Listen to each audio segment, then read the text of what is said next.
नारद जी ने कहा, हे विधाता, भगवान शंकर की कृपा से आप सब कुछ जानते हैं। आपने शिव और पार्वती की अत्यंत अद्भुत और मंगलमयी कथाओं का वर्णन किया है। हे प्रभु, आपके मुखारविंद से प्रकट हुई शिव की उत्तम कथा को सुनने के बाद भी मेरा मन तृप्त नहीं हुआ है। मैं उसे पुनः सुनना चाहता हूँ। हे विधे, आपने पहले शंकर के पूर्ण रूप महेश्वर, कैलाशवासी और जितेंद्रिय रुद्र का वर्णन किया था। वे योगी, जितेंद्रिय, विष्णु आदि समस्त देवताओं द्वारा पूजनीय, संतों की परम गति, निर्विकार और महाप्रभु हैं, जो सदैव द्वंद्वों से मुक्त होकर आनंद में लीन रहते हैं। विष्णु की प्रार्थना से प्रसन्न होकर वे परम तपस्विनी और श्रेष्ठ नारी से विवाह कर गृहस्थ आश्रम में प्रविष्ट हुए। सबसे पहले वे शिवा के रूप में दक्ष प्रजापति की पुत्री बनी और बाद में हिमालय राज की पुत्री पार्वती के रूप में अवतरित हुईं। यह कैसे संभव हुआ कि वे एक ही शरीर से दोनों की कन्या मानी गईं? वे सती के रूप में पुनः पार्वती बनकर शिव को कैसे प्राप्त हुईं? हे ब्राह्मण, कृपा करके इन सब रहस्यों और अन्य बातों को भी विस्तार से बताइए।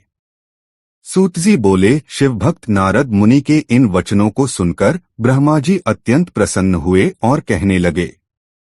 ब्रह्मा जी ने कहा, हे मुनिश्रेष्ठ, अब मैं आपको शिव की मंगलमयी कथा सुनाता हूँ। इस कथा को सुनने से जीवन सफल हो जाता है, इसमें कोई संदेह नहीं है। हे तात, यह बात बहुत पुरानी है। जब मैंने अपनी संध्या नामक कन्या को देखा तो मैं अपने पुत्रों सहित कामदेव के बाणों से आहत होकर विकारग्रस्त हो गया। हे तात, उस समय धर्म द्वारा स्मरण किए गए महायोगी और महाप्रभु रुद्र ने मुझे और मेरे पुत्रों को धिक्कारते हुए अपने धाम को प्रस्थान कर लिया। मैंने कहा, हे मुनिश्रेष्ठ, जिन भगवान शंकर की माया से मैं मोहित होकर वेदवक्ता होते हुए भी मूढ़ बुद्धि वाला बन गया, उन्हीं परमेश्वर शिव के प्रति मैंने अनुचित कार्य करना आरंभ कर दिया। शिव की माया से मोहित होकर मैं मूढ़ बुद्धि अपने पुत्रों सहित ईर्ष्या के वश में उन्हीं को मोहित करने के लिए अनेक उपाय करने लगा। हे मुनीश्वर, उन परमेश्वर शिव के ऊपर किए गए मेरे और मेरे पुत्रों के सभी उपाय निष्फल हो गए। तब अपने पुत्रों सहित उपायों में असफल होकर मैंने लक्ष्मीपति भगवान विष्णु का स्मरण किया। शिव भक्ति में लीन और श्रेष्ठ बुद्धि वाले भगवान विष्णु आए और मुझे समझाने लगे। भगवान रमापति ने शिव तत्व को भली भांति समझाया, लेकिन मैं शिव की माया के प्रभाव से विमोहित था। मैं अपनी ईर्ष्या और हठ छोड़ने को तैयार नहीं हुआ। तब मैंने शक्ति की आराधना करके उन्हें प्रसन्न किया। उनकी कृपा से मैंने अपने पुत्र दक्ष से वीरण की कन्या असिकनी के गर्भ से एक कन्या उत्पन्न कराई ताकि शिव को मोहित किया जा सके। वही उमा, जो अपने भक्तों का कल्याण करने वाली हैं, दक्षपुत्री के नाम से प्रसिद्ध हुई। उन्होंने कठिन तपस्या और दृढ़ भक्ति के द्वारा रुद्र को प्रसन्न करके उनकी पत्नी होने का सौभाग्य प्राप्त किया। निर्विकार बुद्धि वाले प्रभु रुद्र ने विवाह के समय मुझे भी अपनी माया से मोहित कर दिया।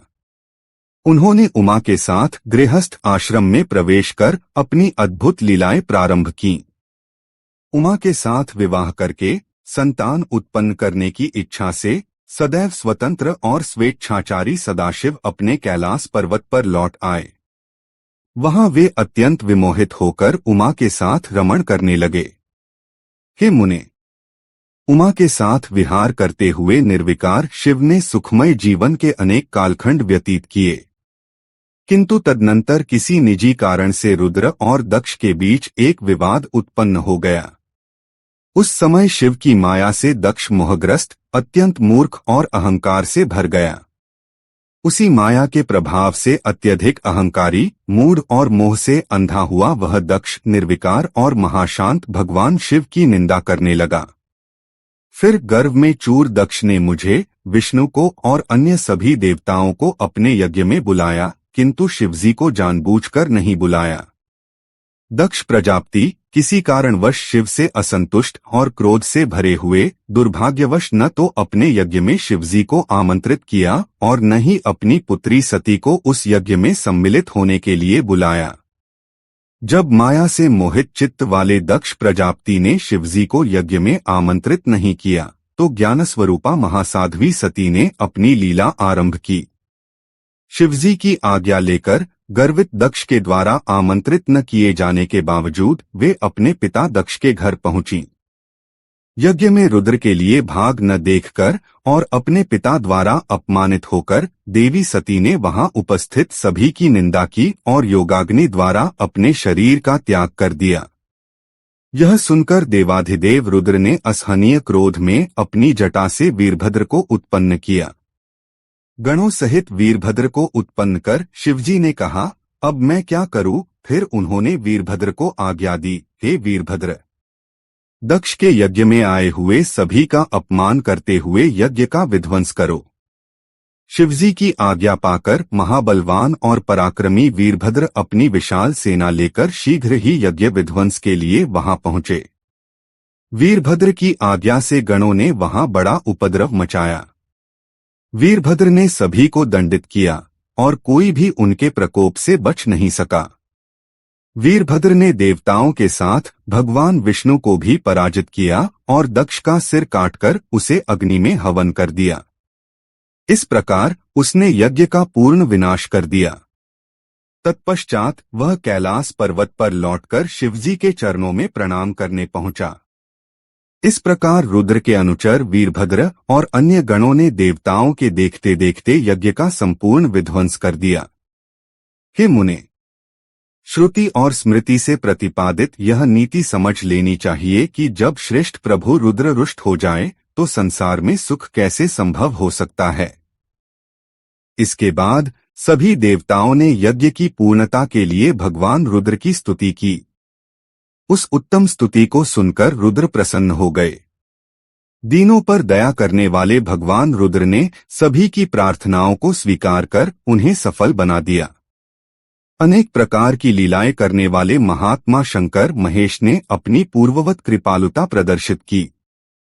उन्होंने दक्ष प्रजापति को जीवनदान दिया और सभी का सत्कार किया। इसके बाद कृपालु शिव ने दक्ष से पुनः यज्ञ करवाया। हे मुने, उस यज्ञ में विष्णु आदि सभी देवताओं ने अत्यंत प्रसन्नता और भक्ति के साथ रुद्र की विशेष रूप से पूजा की। सती के शरीर से उत्पन्न वह ज्वाला जो पर्वत पर गिरी सभी लोगों को सुख देने वाली है। वह ज्वाला लोगों द्वारा पूजित होने पर उन्हें सुख प्रदान करती है। ज्वालामुखी के नाम से प्रसिद्ध वे परमादेवी समस्त कामनाओं को पूर्ण करने वाली और मात्र दर्शन से सभी पापों का नाश करने वाली हैं। लोग अपनी सभी इच्छाओं की पूर्ति के लिए आज भी अनेक विधियों और महोत्सवों के साथ उनकी पूजा करते हैं। इसके पश्चात वही सती देवी हिमालय की पुत्री के रूप में जन्मी। तब उनका नाम पार्वती के रूप में प्रसिद्ध हुआ। उन देवी ने पुनः कठोर तपस्या के द्वारा उन्हीं परमेश्वर शिव की आराधना की और उन्हें अपने पति के रूप में प्राप्त किया। हे मुनीश्वर, जो प्रश्न आपने मुझसे पूछा था वह सब मैंने आपको बता दिया। इस कथा को सुनने से मनुष्य सभी पापों से मुक्त हो जाता है।